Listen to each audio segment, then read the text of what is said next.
At the moment, the EU is functioning as a kind of enemy of innovation. These new products, nicotine products that don't involve smoke, smoke-free products, are a disruptive technology. They're able to replace smoking and pose a fraction of the risk to users.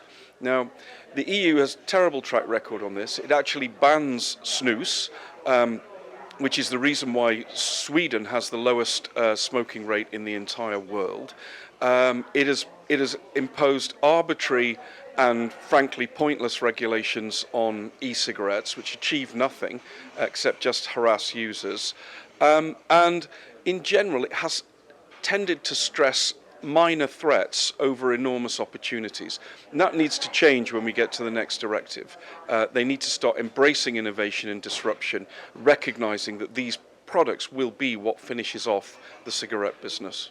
What the Commission and the EU institutions have been doing is been making it harder for people to switch from cigarettes to much safer products like e-cigarettes or heated tobacco products or smokeless tobacco.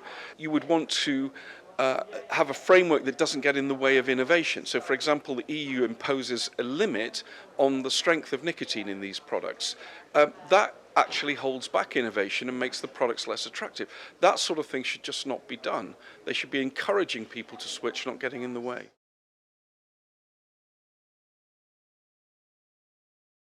There is no evidence at all anywhere that e-cigarettes are renormalizing cigarettes and smoking. Quite the contrary. Almost everywhere where e-cigarettes have become popular, we've seen faster than usual declines in smoking. And what e-cigarettes normalize is e-cigarette use as an alternative to smoking. It's obvious. You can't say that a rival product sort of renormalizes the original product. It just doesn't make any sense. So what's happening, the more people see e-cigarettes, the more smokers see them, the more likely they are to take up e-cigarettes, not to continue smoking. So there's no evidence or argument or any basis in common sense to believe what they're saying.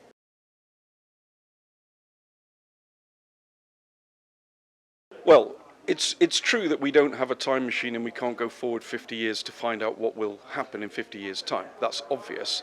However, it's not as if we know nothing. Now, we know a lot about what's in the vapor aerosol. We know about toxic exposures to the body, and everybody's convinced that the risks will be much, much lower. The exposures are lower, the toxicity of the vapor is much lower than cigarette smoke and so on. And from that, you can assume that the risks will be much lower over the longer term.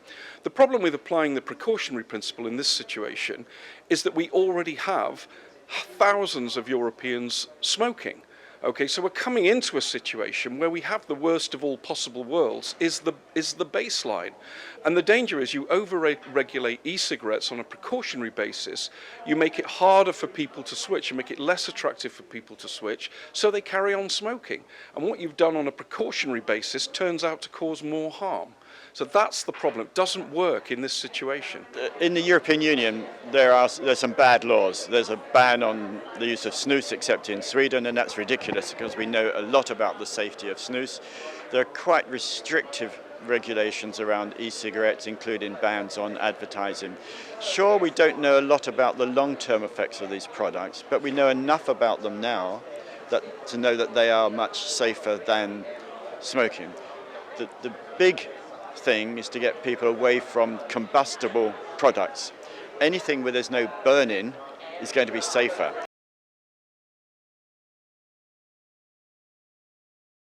Yes, we've done this major report, which is a global overview of tobacco harm reduction and safer nicotine products, because the landscape is so rapidly changing with lots of new products coming on board. The landscape is changing in terms of how many people are using these products globally, and also it's changing in terms of what we know about these products. So we try to take a big overview. For example, how many countries have banned e-cigarettes? Just around about 37. That's an important thing to know. There are some very significant things happening in many countries. We're now seeing evidence of rapid uptake of safer nicotine products and a rapid drop in smoking. Fascinating what's going on in Norway. Huge drop in smoking due to the increase in the use of snus. And amongst young women in Norway, smoking has disappeared. 1% of young women smoke. They use snus, about 15% use snus. Japan, the tobacco market has plummeted by 30% in 3 years. due to the introduction of heated tobacco products. Sweden, we know for a long time, lowest rate of smoking in Europe. The UK, we now have 6% of the adult population using e-cigarettes, and our smoking prevalence is dropped by a quarter in that period in which e-cigarettes have taken off. There's a lot of panic about this, and more coming from the US than, say, the UK. In the UK, the perception, which is accurate, is that e-cigarettes are used by older smokers who want to quit. In the US, in the UK, around the world, smoking amongst young people is dropping. You know, if it were a gateway, smoking would be increasing.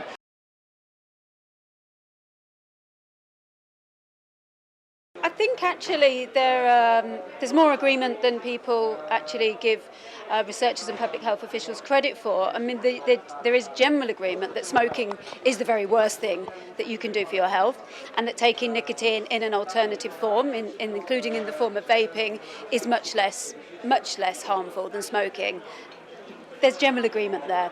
The disagreement is around how much less harmful is taking nicotine in the form of vaping than smoking. And, you know, researchers and public health officials vary on that, whether it's 99% safer, whether it's 50% safer. So there's some disagreement there. We know vaping is not totally safe, and we still need to explore that and look at, you know, what are the residual harms.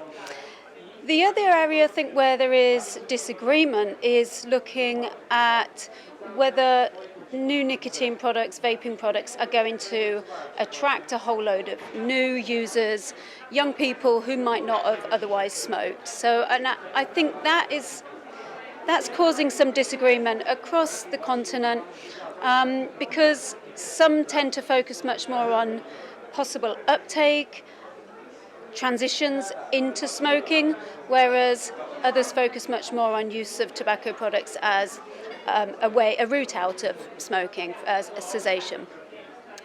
There's some disagreement around how effective e-cigarettes are for smoking cessation.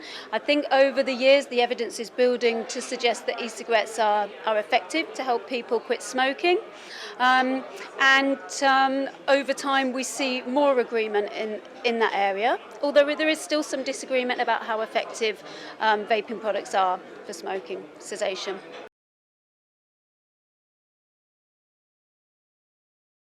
Well, we have some very good survey data, for example, from the Smoking Toolkit survey in England, that actually shows that the use of vaping products isn't continuing to rise. Actually, that the use of vaping products has increased up until a couple of years ago and has now plateaued, but that e-cigarettes and vaping products remain the most popular tool for trying to quit, and seem to be the most effective tool for smokers trying to quit as well. So we have some good data to support that. Although many health bodies are supporting the idea of e-cigarettes as a reduced harm product, we're not seeing that across the board with health professionals all the time, with GPs, with people working in smoking cessation, and there's still some mixed media messages out there. So although on the one hand we have Cancer Research UK, the British Medical Association, Public Health England, the Royal College of Physicians all saying that smoking is considerably less harmful, we still need to do some more work to get that message through to the general public.